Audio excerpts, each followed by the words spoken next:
اعوذ باللہ من الشیطان الرجیم بسم اللہ الرحمن الرحیم۔ اب یہ جو بقیہ 3 رکوع ہیں 21ویں پارے میں آ رہے ہیں، یہ جیسا کہ میں نے عرض کیا اس میں 2 لڑیاں ہیں بٹی ہوئی۔ ایک لڑی ہے خطاب اہل ایمان سے، یہاں ایک جگہ آپ کو مل جائے گا کہ براہ راست خطاب بھی ہے، یا عبادی الذین آمنوا، یا ایھا الذین آمنوا والا جو ہے کہ جو مدنی صورتوں میں جو خطاب کا صیغہ ہے وہ تو یہاں بھی نہیں آیا، لیکن براہ راست خطاب کیا ہے۔ لیکن یہ کہ اگر گنتی کریں گے تو کچھ 10 احکام اور دیے گئے ہیں ان لوگوں کو جو دین کے لیے کسی محنت کے اندر جد و جہد میں، اس کو غالب کرنے کی کسی کوشش میں، اس کی تحریک میں، اس کی دعوت میں لگے ہوئے ہوں، اور اس میں ان کے لیے مصائب ہوں، مشکلات ہوں، تکالیف ہوں، پریشانیاں ہوں، تو ان کے لیے کیا ہدایات ہیں۔ سب سے پہلی ہدایت 100 ہدایتوں کی ایک ہدایت، اتل ما اوحی الیک من الکتاب، تلاوت کرتے رہا کرو اس شے کی جو وحی کی گئی ہے آپ کی جانب کتاب میں سے۔ یہی ہم پڑھ چکے ہیں سورہ کہف میں بھی، وَاتْلُ مَا أُوحِیَ إِلَيْكَ مِن کِتَابِ رَبِّکَ لَا مُبَدِّلَ لِکَلِمَاتِهِ وَلَن تَجِدَ مِن دُونِهِ مُلْتَحَدًا۔ وہی بات، سب سے بڑا سہارا بندہ مومن کا کیا ہے؟ اللہ پر جتنا یقین ہوگا، اللہ پر جتنا بھروسہ ہوگا، اللہ سے جتنا تعلق ہوگا اتنا ہی صبر کرے گا۔ وَاصْبِرْ وَمَا صَبْرُكَ إِلَّا بِاللَّهِ، اور اللہ کے ساتھ تعلق کا سب سے بڑے ذریعہ یہ قرآن مجید ہے۔ طرفوا بِأَيْدِيكُمْ وَطَرَفُوا بِيَدِ اللَّهِ، اس کا ایک سرا تمہارے ہاتھ میں ہے، ایک سرا اللہ کے ہاتھ میں ہے۔ القرآن حبل اللہ الممدود من السماء إلى الأرض، حضرت عبداللہ ابن مسعود کی روایت کردہ حدیث ہے، حضور نے فرمایا یہ اللہ کی رسی ہے، مضبوطی کے ساتھ تھام لو اس کو، یہ تنی ہوئی ہے زمین سے آسمان تک۔ تو وَاعْتَصِمُوا بِحَبْلِ اللَّهِ جَمِيعًا، تو اس کے لیے یہ کہ قرآن پڑھا کرو۔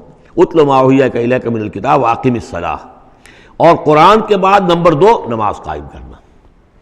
یہ نماز جو ہے اقم الصلاۃ لذکری، یہ سورہ طٰہٰ میں ہم پڑھ آئے ہیں، حضرت موسیٰ کو پہلی وحی ہو رہی ہے، پہلی گفتگو ہو رہی ہے کوہ طور پر، اقم الصلاۃ لذکری ان الصلاۃ تنہی عن الفحشاء والمنکر، یقیناً یہ نماز روکتی ہے بے حیائی کے کاموں سے بھی اور برے کاموں سے بھی۔ وَلَذِکْرُ اللَّهِ اکبر، اور جان لو اللہ کا ذکر سب سے بڑی شے ہے۔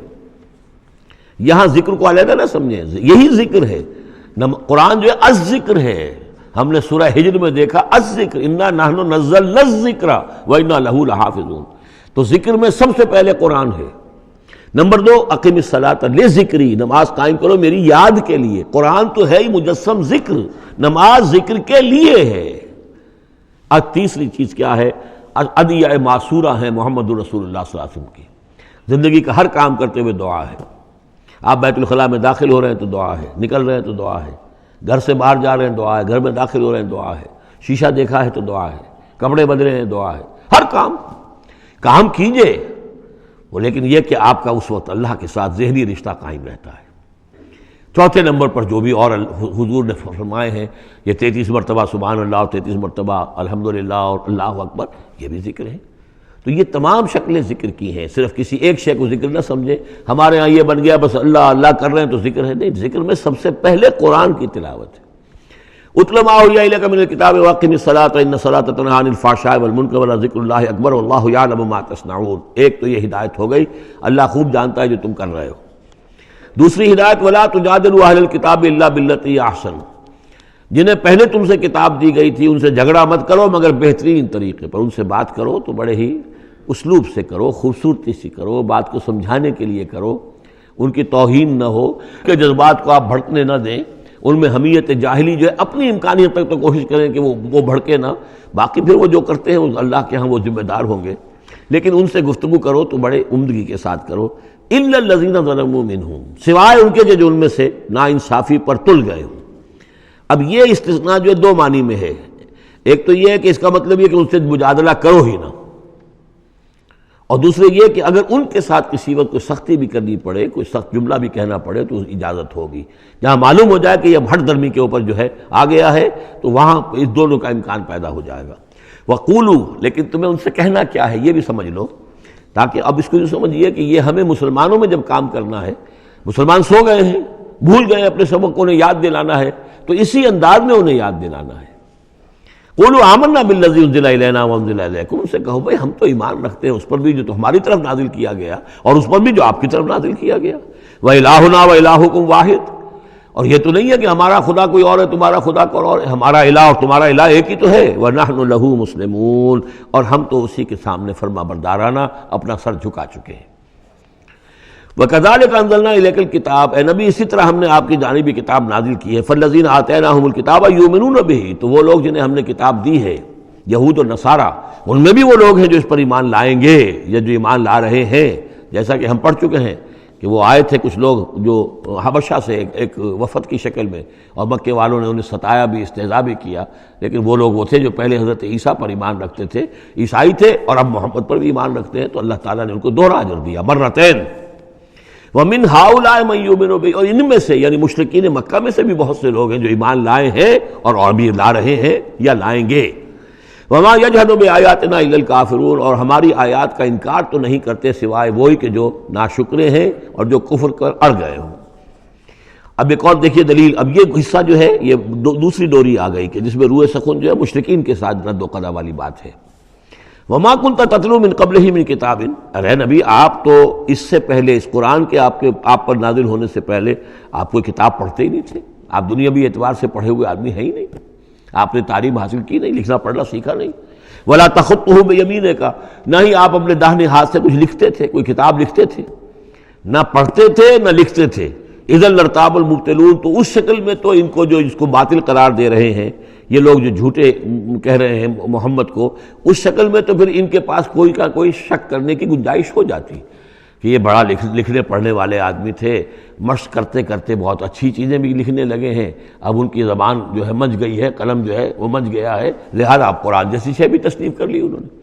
اگر پہلے سے یہ عمل ہوتا، لیکن تم تو جانتے ہو کہ ہمارے اس نبی محمد نے صلی اللہ علیہ وسلم انہوں نے تو کبھی لکھنا پڑھنا سیکھا ہی نہیں۔ وَمَا كُنْتَ تَتْلُو مِن قَبْلِهِ مِن كِتَابٍ، اے نبی آپ تو نہیں پڑھا کرتے تھے اس کتاب سے پہلے کوئی کتاب، وَلَا تَخُطُّهُ بِيَمِينِكَ، اور نہ آپ اسے اپنے داہنے ہاتھ سے لکھتے تھے، اِذًا لَارْتَابَ الْمُبْطِلُونَ، تب تو ان لوگوں کو شک کرنے کی گنجائش پیدا ہو جاتی۔ بل هُوَ آیاتٌ بَيِّنَاتٌ فِي صُدُورِ الَّذِينَ أُوتُوا الْعِلْمَ، بلکہ یہ تو آیات بینات ہیں، بڑی روشن ان لوگوں کے سینوں میں جنہیں علم دیا گیا ہے، وہ جانتے ہیں سابقہ جو کتابوں والے ہیں۔ وَمَا يَجْحَدُ بِآيَاتِنَا إِلَّا الظَّالِمُونَ، اور ہماری آیات کا انکار نہیں کرتے مگر وہی جو ظالم ہیں۔ وَقَالُوا لَوْلَا أُنزِلَ عَلَيْهِ آیَاتٌ مِّن رَّبِّهِ، اور وہ کہتے ہیں کہ کیوں نہیں نازل کی جاتی ان کے اوپر کوئی نشانیاں ان کے رب کی طرف سے، وہی باتیں جو مستقل طور پر چلی آ رہی ہیں۔ قُلْ إِنَّمَا الْآيَاتُ مِنْ اللَّهِ، نبی کہہ دیجئے نشانیوں کا اختیار کل کا کل اللہ کے ہاتھ میں ہے۔ وَإِنَّمَا أَنَا نَذِيرٌ مُّبِينٌ، اور میں تو صرف واضح طور پر خبردار کر دینے والا ہوں۔ أَوَلَمْ يَكْفِهِمْ أَنَّا أَنزَلْنَا عَلَيْكَ الْكِتَابَ يُتْلَىٰ عَلَيْهِمْ، کیا ان لوگوں کے لیے یہ نشانی کافی نہیں ہے کہ اے محمد ہم نے آپ پر یہ کتاب نازل کر دی ہے جو ان کو پڑھ کر سنائی جا رہی ہے؟ کیا یہ قرآن معجزہ نہیں ہے؟ کتنی مرتبہ ان کو چیلنج کیا گیا اس قرآن جیسی ایک صورت ہی بنا لاؤ، 10 صورتیں بنا لاؤ، کیا یہ معجزہ نہیں ہے؟ کیا یہ عاجز نہیں آ چکے ہیں؟ اولم یکفہم، تو کیا یہ نشانی ان کے لیے کافی نہیں؟ اگر تو حق کا طالب ہو، ہدایت کا طالب ہو، تو یہ نشانی بھی کافی ہے۔ اولم یکفہم انا انزلنا علیک الکتاب یتلی علیہم ان فی ذلک لرحمۃ وذکری لقوم یؤمنون، یقیناً اس میں رحمت ہے اور یاد دہانی ہے، تذکیر ہے ان لوگوں کے لیے کہ جو مانتے ہیں۔ قل کفی باللہ بینی و بین شہیدا بینکم شہیدا، کہہ دیجئے میرے اور تمہارے درمیان اللہ کافی ہے بطور گواہ، وہ جانتا ہے کہ اس نے مجھے رسول بنایا ہے، وہ جانتا ہے کہ قرآن اس نے مجھ پر نازل کیا ہے۔ یعلم ما فی السماوات والارض، وہ جانتا ہے جو کچھ کہ آسمانوں میں ہے اور زمین میں ہے۔ والذین آمنوا بالباطل، اور وہ لوگ جو باطل پر ایمان رکھتے ہیں، وکفروا باللہ، اور اللہ کا کفر کرتے ہیں، اولئک هم الخاسرون، یقیناً وہی لوگ ہوں گے جو خسارے پانے والے ہیں۔ ویستعجلونک بالعذاب، یہ جلدی مچا رہے ہیں کہ لے آؤ عذاب۔ ولولا اجل مسمى، اور اگر پہلے سے ایک وقت معین طے نہ ہو چکا ہوتا، لجاءہم العذاب، تو پھر ان پر عذاب آ چکا ہوتا۔ ولیاتینہم بغتۃ، اور وہ ان پر آئے گا تو اچانک آئے گا، وہم لا یشعرون، اور انہیں پتہ بھی نہیں ہوگا۔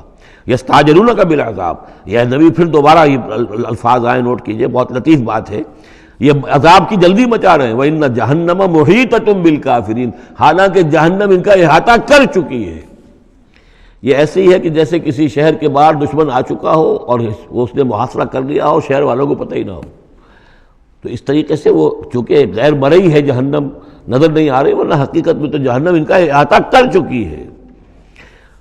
یوم یغشاہم العذاب، جس دن کے عذاب ان کو آ کر ڈھانپ لے گا، ان پر چھا جائے گا، من فوقہم ومن تحت ارجلہم، ان کے اوپر سے بھی اور ان کے نیچے سے بھی، ان کے قدموں کے نیچے سے بھی۔ ویقول ذوقوا ما کنتم تعملون، اور پھر کہا جائے گا چکھو اپنے کرتوتوں کا مزہ۔